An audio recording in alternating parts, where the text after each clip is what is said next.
इस मंच पर आने के पहले मुझे इस जनपद की लगभग 200 करोड़ रुपए की परियोजनाओं का लोकार्पण और शिलान्यास करने का अवसर प्राप्त हुआ।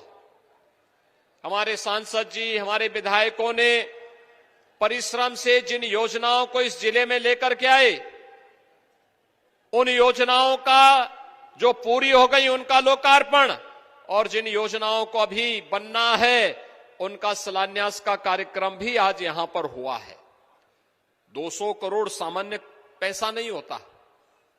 यद्यपि आज हम बड़े बड़े प्रोजेक्ट बना रहे हैं, बड़ी बड़ी घोषणाएं कर रहे हैं, बड़े बड़े कार्यक्रम कर रहे हैं, लेकिन विकास के लिए एक ईंटा भी अगर वह लोक कल्याण का कारक बनता है तो उसकी भी कीमत होनी चाहिए और उसका भी सम्मान होना चाहिए। और आज तो 200 करोड़ रुपए की परियोजनाओं का यहां शिलान्यास और उद्घाटन हुआ है।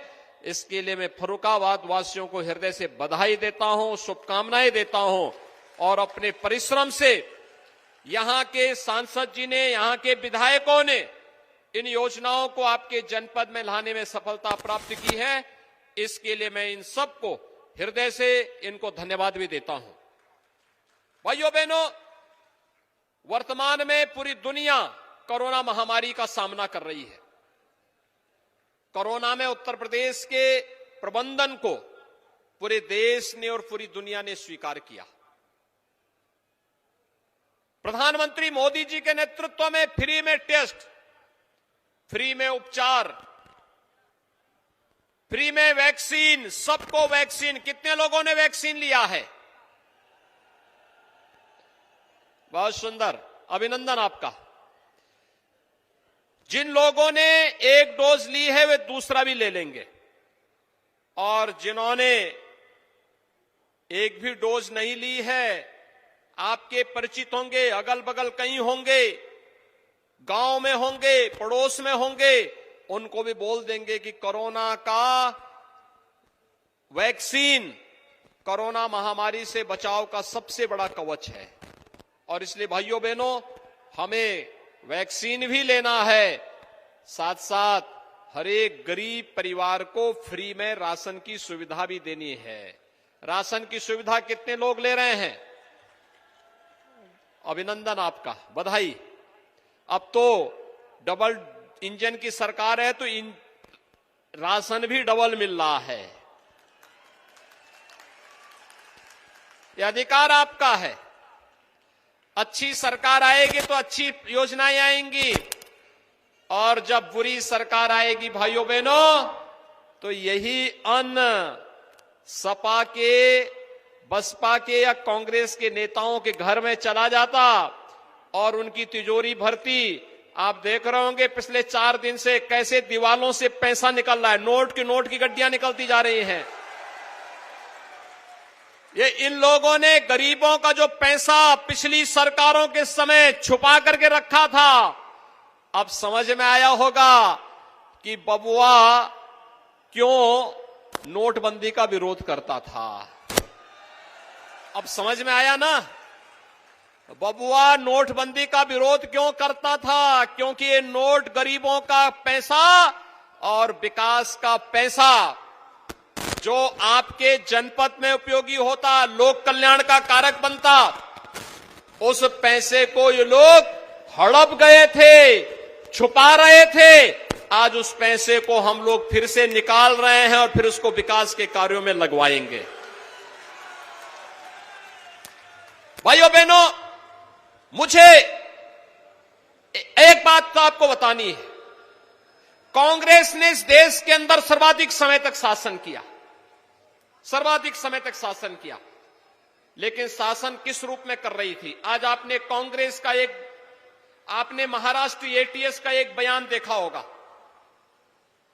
उस समय कैसे भारतीय जनता पार्टी के कार्यकर्ताओं को, नेताओं को, राष्ट्रीय स्वयंसेवक संघ के नेताओं को, हिंदू नेताओं को कैसे लोग झूठे मुकदमों में फंसाने का कार्य कर रहे थे। आपने मालेगांव विस्फोट के मामले में देखा होगा। कांग्रेस की शरारत देश के खिलाफ एक अपराध है और कांग्रेस के लोगों को इसके लिए माफी मांगनी चाहिए देश की जनता से। आतंकवादियों को प्रेरित और पोषित करने वाली ये कांग्रेस देश के साथ कैसे खिलवाड़ कर रही है, ये किसी से छुपा हुआ नहीं है। पहले जब सत्ता में थे तब उन आतंकियों को प्रेरित और प्रोत्साहित करते थे और हिंदू संगठनों पर झूठे मुकदमे दर्ज करते थे। और आज जब सत्ता के बाहर हैं तो हर उस कार्य का विरोध करते हैं जो कार्य जनता के हित के लिए हो।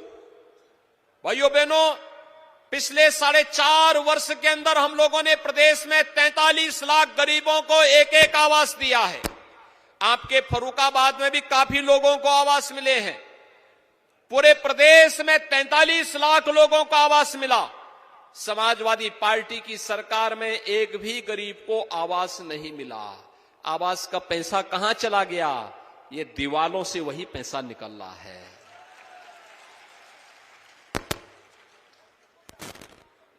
पिछले 4.5 वर्ष में भारतीय जनता पार्टी की सरकार ने 2,61,00,000 लोगों को, परिवारों को एक एक शौचालय बना करके दिया।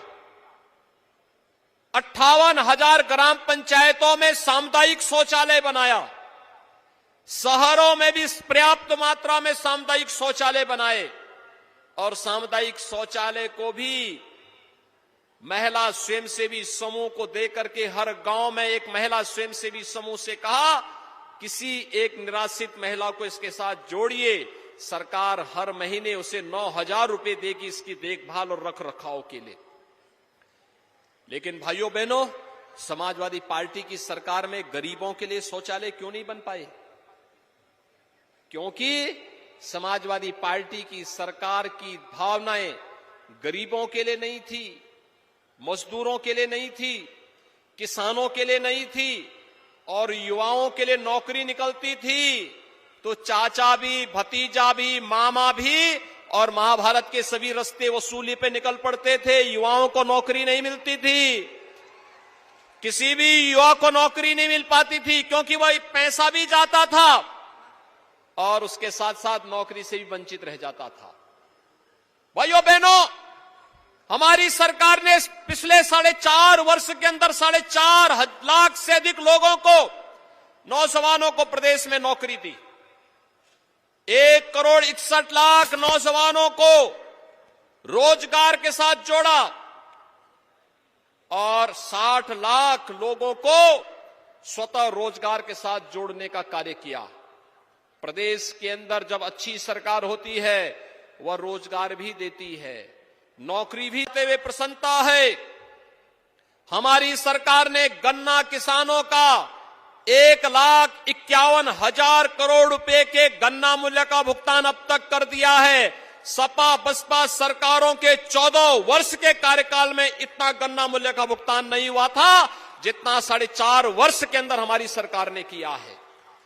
आखिर क्या कर रहे थे सपा बसपा के लोग? इनको तो नैतिक रूप से कोई अधिकार नहीं था कि जनता जनार्दन के बीच में जाए, लेकिन लोकतंत्र की प्रक्रिया है, अगर आ ही रहे हैं तो इनको जवाब भी दीजिए और पहले पूछिए बबुआ से भी, बुआ से भी, भाई बहन से भी, और पूछिए कि जब हम लोग कोरोना कालखंड में संकट में थे तब ये लोग कहां थे? ये सभी नेता उस समय होम क्वारंटीन थे, घर में छुपे हुए थे। आपने देखा होगा, मैं भी, श्रीकांत जी भी, हमारे विधायक भी, हमारे सांसद भी, हमारे पदाधिकारी भी सेवा ही संगठन मान करके एक एक व्यक्ति की जान को, उसकी जीवन को भी और उसकी जीविका को भी बचाने के लिए कार्य कर रहे थे। लेकिन सपा बसपा कांग्रेस के लोग कहां थे? इनका कहीं भी अता पता नहीं था। मैं लड़ाई लड़ रहा हूं आपके लिए। भाइयों बहनों, ज्यादा से ज्यादा ये मेरा क्या कर देंगे भाई? मैंने बताइए क्या कर देंगे?